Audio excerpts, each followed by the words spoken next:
খামখেয়ালির এক জিন্দিগি বাপ। কোনোভাবেই বন্ধুত্ব সঙ্গী ছাড়লে না ছাড়লে আখেরাত পাওয়া কঠিন বর্তমান জামানা। রাগ হইও না ভাই, আমি হয়তো একজন একজন নজর রাখি, এটা আমার বদ অভ্যাস, এটা আমার সবসময়ের আচরণ। আমি প্রত্যেকটা শ্রোতার দিকে খেয়াল রাখি, আমার এটা তবিয়ত, সারা জীবনের তবিয়ত। আজকের সমস্ত বরবাদি এই যুব সমাজের, এই ছেলেপেলেদের, ছেলে মেয়েদের সব কিছুর মূল কারণ এই নাফরমানির, অশ্লীলতা, বেহায়াপনা, উলঙ্গপনা, অসভ্যতার একটাই মূল কারণ, অসৎ বন্ধু, অসৎ সঙ্গী, অসৎ সঙ্গী, আর কিছু না। অসৎ বন্ধু। আপনি মনে করেন এখানে একটা মাহফিল, এখানে 10-20টা দোকান বসছে, সেই বিকাল থেকে দেখতেছি কি পরিমাণ অসভ্যতা। একটি কল্পনা করা যায়, এটা একটা গ্রাম, এটা একটা গ্রাম সাধারণ, এটা কোনো শহর না, রাজধানী না, এটা কোনো উপজেলার মেন কোনো গল্লি না।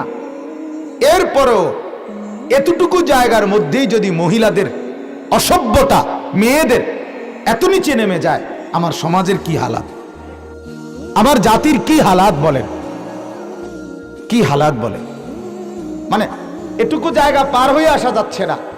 আমার আগে দিয়ে মনে 5-7 জন আমার জন্য ধমকাইয়া রাস্তা করছে, এরপরও সরছে না মহিলারা। কি আজীব, কি বেচতেছে এখানে এতগুলো মেয়ে, এতগুলো মহিলা, কি অর্থ আছে আসার বলেন? এদের স্বামী নাই, এদের বাবা নাই, এদের ভাই নাই। বুট কিনতে মেয়ে নিজে আসতে হয়, চটপটি কিনতে মেয়েটা নিজে আসতে হয়। শুধুই অসভ্যতা, শুধুই নোংরামি, শুধুই মা বাবার গাফলতি, শুধুই বেখেয়ালি। মা বাবা জিন্দিগি মনে করছে শুধু ভাত তরকারির নাম। এই কারণে মানুষ তো মানুষ গড়ে, মানুষ তো মানুষ বানায়, মানুষ মানুষ গড়ে দেয়। কিন্তু আজকে মা বাপ লাগামহীন সন্তানকে ছেড়ে দিছে, ছেলে মেয়েকে ছেড়ে দিছে বাপ।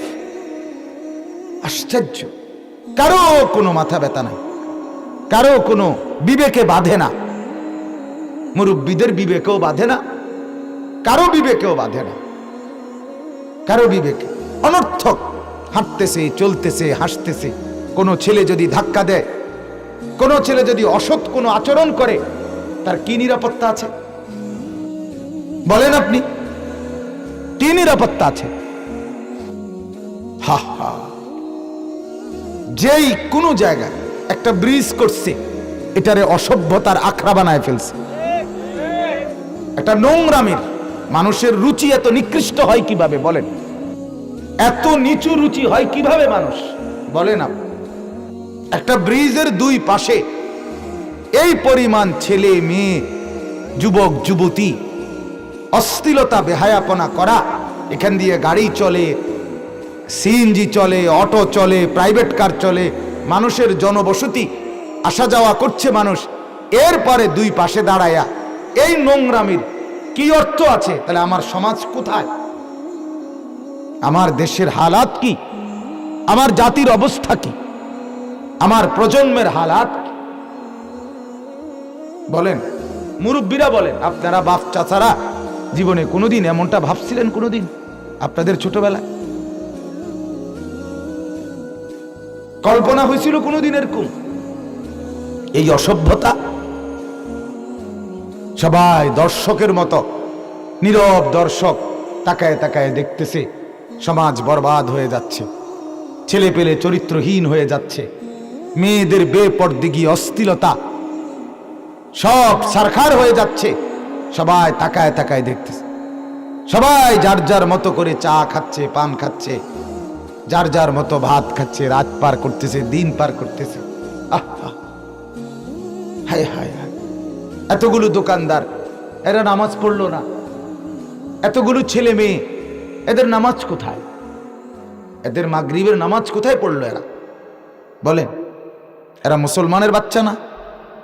কথা বলেন না কেন? এরা এই অঞ্চলের ছেলে মেয়ে না? এরা কি রংপুর থেকে আসছে গুলো? এদের মা কোথায়? এদের বাবা কোথায়?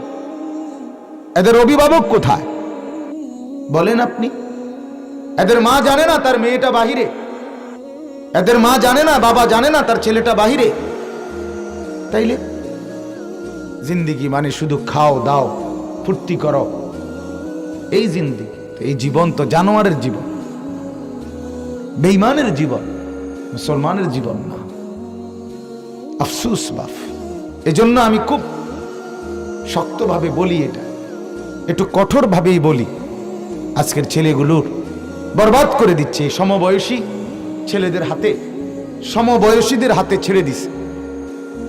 এক বয়সী এক সাইজের বাচ্চারা, ছেলে পেলে, এরা সব নিজের মতো করে মোবাইলে অশ্লীল ছবি দেখে দেখে নিজের জীবন, যৌবন, রুচি, চিন্তা, চেতনা, জামা, প্যান্ট, টুপি, মাথার চুল, স্টাইল, সব কিছু কাফের, বেঈমান, মুশরিক এবং ওদের মধ্যেও যারা সবচেয়ে নিকৃষ্ট তাদের রুচি গ্রহণ করছে। বেঈমানের মধ্যেও যারা একবারে নিম্ন রুচির বেঈমান, অসভ্যতার সবচেয়ে নিচে যারা, তাদের চরিত্র এদের মধ্যে তৈরি হচ্ছে। জাগবে কিভাবে এরা? আখেরাত তো পরের কথা, দুনিয়াই তো সাজাইতে পারবে না। আপনি বলেন না ভাই, তোমরা একটা ছেলে বলো, তুমি যদি 20 বছর টানা 10 বছর তোমার যৌবনকালে উলঙ্গ ছবি দেখে দেখে তুমি যদি বড় হও, তারপরে তোমার বিবাহের পরে তোমার যখন সন্তান আসবে, তুমি কল্পনা করো সে কি করবে?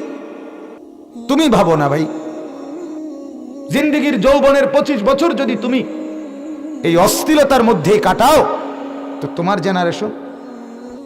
আমার আব্বা 43 বছর মসজিদের ইমাম ছিলেন, প্রাইমারি স্কুলের মাস্টার ছিলেন। তো বাবার 43 বছর, আমরা 5 ভাই। তো বাবা তার জিন্দেগি ঈমান আর আমলের মধ্যে কাটাইছেন, বিনিময়ে আজকে তার 5 সন্তান, আমরা 5 জনই আলহামদুলিল্লাহ আলেম হইছি। তো বাবার সেই কথা আমাদের মনে আছে, বাবার আদর্শ আমাদের মনে আছে, বাবার আখলাকের কিছুটা হলেও ছবি, কিছুটা হলেও প্রতিচ্ছবি আমাদের মধ্যে আছে। এটা তো ফিকির করা ভাইয়া। তুমি নষ্ট হইলে তো শুধু তুমি নষ্ট হইলে না, তোমার প্রজন্ম নষ্ট হয়ে যাবে, তোমার পরবর্তী জেনারেশন বরবাদ হয়ে যাবে।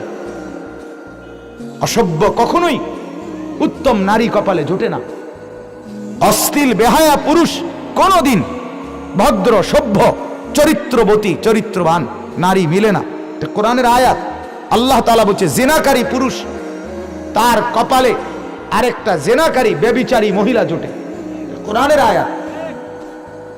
জিনাকারী মহিলা, মেয়ে রাস্তায় রাস্তায় ঘুরছে, পুরুষকে পর পুরুষকে বিয়ের আগেই শরীর যৌবন দেখাইছে, এই অসভ্যের কপালে আরেকটা অসভ্য ছাড়া ভালো কিছু জুটবে না। কোরআনের আয়াত। আরেকটা অসৎ কপালে জুটবে। এজন্য বাপ, ফিকির দরকার, ফিকির দরকার। প্রতিদিন আমরা বলি, প্রতিদিন বলি, বলতে বলতে রাত দিন এক কথাই বলি। মাঝে মাঝে নিজেও ভাবি যে অন্য কিছু এখন থেকে বলি, বলতাম, ইচ্ছাও করি, কিন্তু কি জানি মনে মেশিনের মতো অটোমেটিক আমার জবান আবার ঘুরে যায়, বলতে পারি না, আমি অন্য কিছু বলতেই পারি না। ঠিক আছে, আল্লাহ তাআলা আমাদেরকে মাফ করে দেন।